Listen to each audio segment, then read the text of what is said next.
こんにちは皆さん、目の前に F150 があります。3002です。2ウルトラです。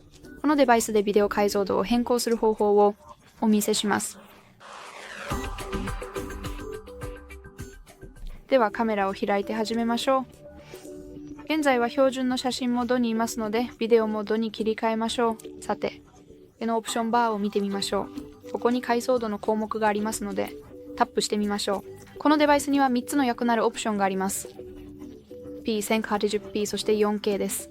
ではこのようにオプションをタップします。4K を選びます。ご覧の通りすぐに変更されます。つまりこれからはデバイスがビデオを録画する際に選択した解像度を使用することになります。